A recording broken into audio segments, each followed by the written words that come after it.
Olá pessoal, a proposta deste vídeo é apresentar para vocês as equações exatas parte 2, onde nós caracterizamos quando que uma equação é do tipo exata e como resolvemos equações diferenciais do tipo exata.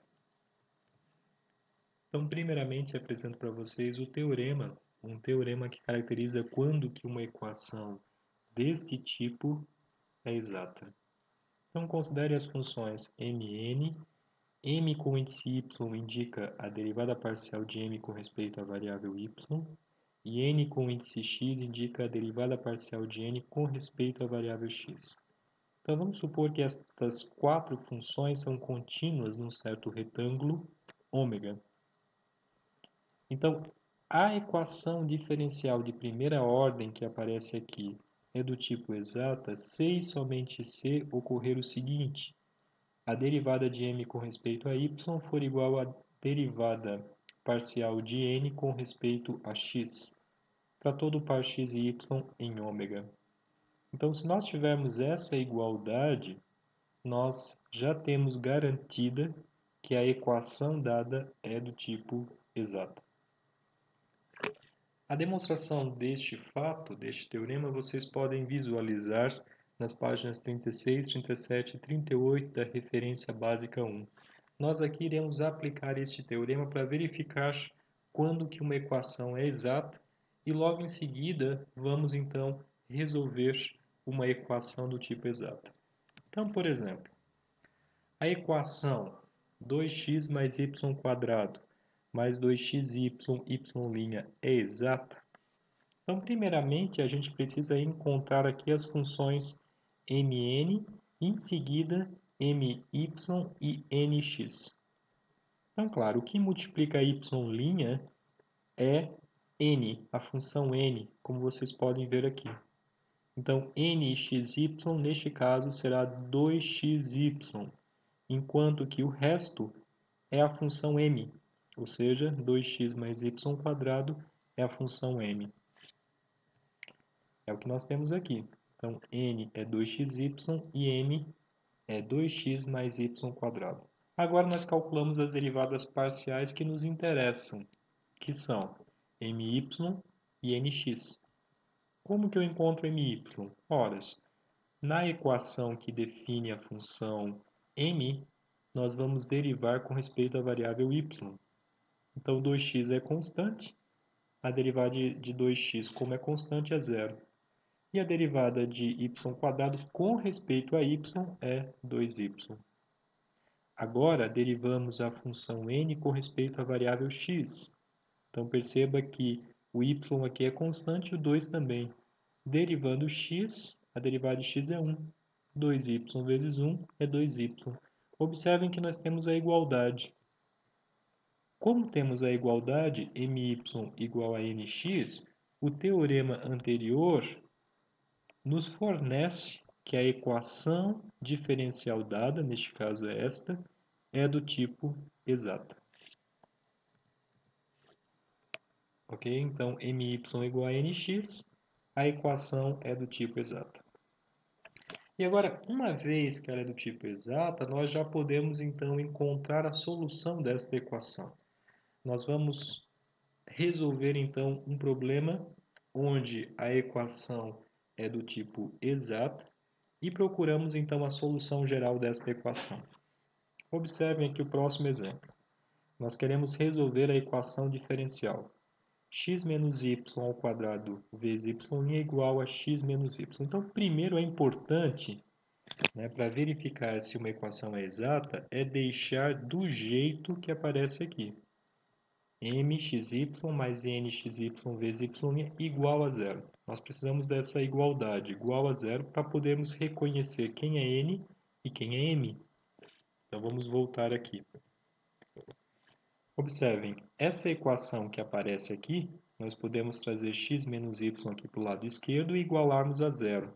Então, fica equivalente a y vem para o outro lado, para o lado esquerdo positivo, e o x negativo. Y menos x mais x menos y² que multiplica y igual a zero. Agora sim, nós já podemos reconhecer as funções m e n. n é quem multiplica y', nesse caso x menos y², e o restante, y menos x, é a nossa função n. Será que essa equação é do tipo exato? Ora, vamos utilizar o teorema, vamos ver se o teorema é verificado. Calculamos my, ou seja, a derivada parcial de m com respeito a y. Derivando com respeito a y, a derivada de y é 1, e a derivada de x, como é constante, é 0. Portanto, é 1.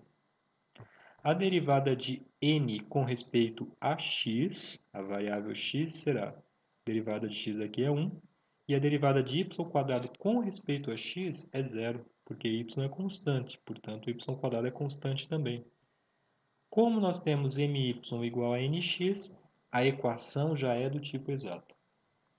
Se ela é do tipo exata, nós vimos no vídeo anterior que ela admite uma função potencial. Observem.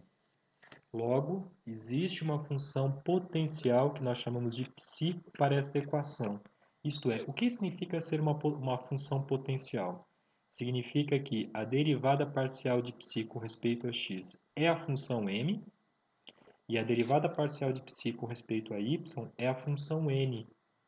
Então, nós temos a derivada parcial de ψ com respeito a x é igual a y menos x, e a derivada parcial de ψ com respeito a y é x menos y².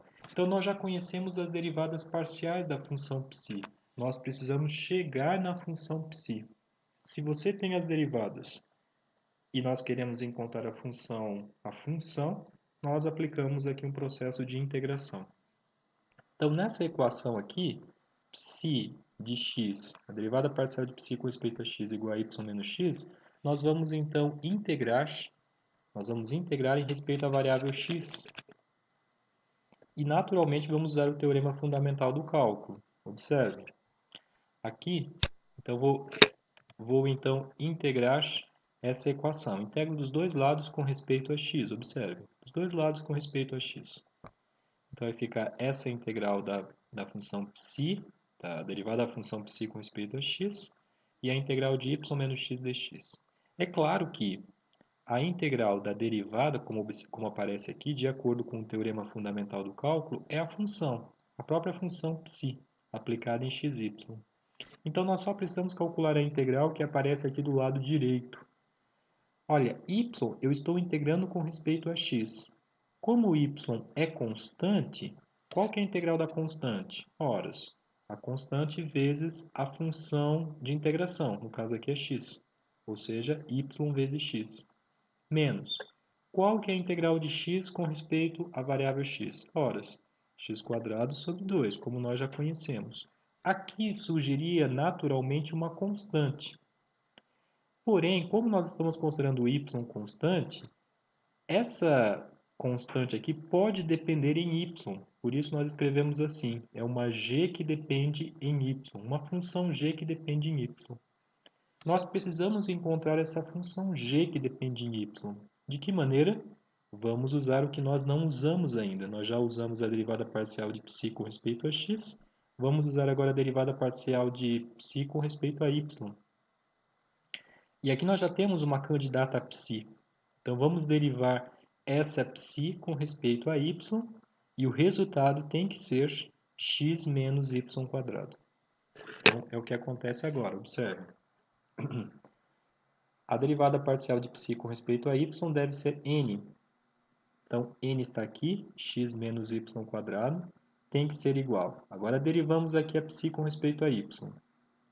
Derivo com respeito a y, o x é constante. Então, a derivada de y é 1. 1 vezes x, x, está aqui. Menos. Isso daqui, ó, x² sobre 2 é constante, porque nós estamos derivando com respeito a y. Então, isso é constante, a derivada é zero. E se eu derivar isso aqui com respeito a y, bom, como pode depender aqui em y a g, então fica uma derivada, g' de y. Daqui nós tiramos, então, que aqui nós podemos aplicar a lei do corte, o x pode ser cancelado, então g' é igual a menos y². Ora, eu sei que a derivada de g é menos y². Quem é a função g? Basta integrar aqui com respeito a y. A integral de y² é y³ sobre 3 mais uma constante C1. Pronto, já descobrimos quem é a função g. Daí nós temos o seguinte, a função ψ ela vai ser dada por x vezes y menos x² sobre 2. Agora a função g que nós descobrimos aqui em cima, menos y³ sobre 3 mais a constante C1. Aí nós lembramos do vídeo anterior que a solução geral de uma equação exata é dada implicitamente por ψ, a função potencial igual a uma constante C2 aqui.